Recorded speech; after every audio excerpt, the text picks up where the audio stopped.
Cloud sharing and cloud storage services such as Dropbox, iCloud, and Google Drive have made it easier than ever to store and share files with coworkers, family, and friends.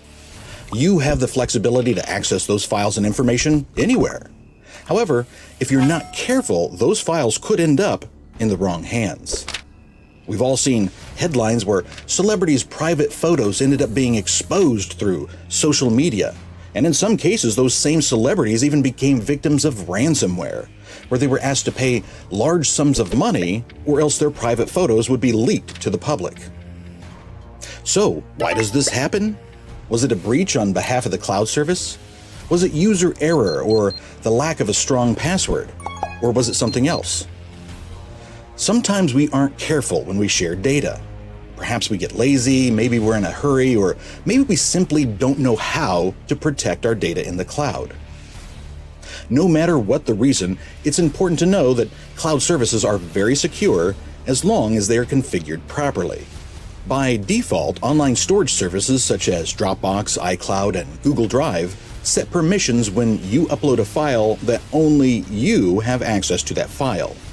If you want to share the file with someone else, you'll need to edit the security permissions of that file to include that individual. You also have the ability to create your own custom permission groups, such as friends, family, or coworkers, and add only the people you want to each of those groups. This makes sharing a file to a specific group of people a lot easier to manage. Do keep in mind that files uploaded to an existing folder will usually inherit the permissions of that folder.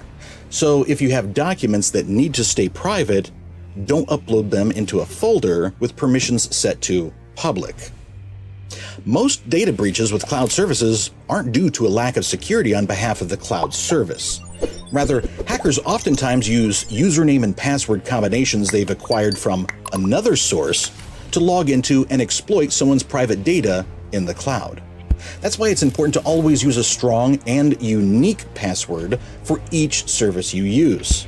That way, if your username and password are somehow compromised on one service, the bad guys can't use those same credentials to log into any of your other services, since you will have given them all unique passwords.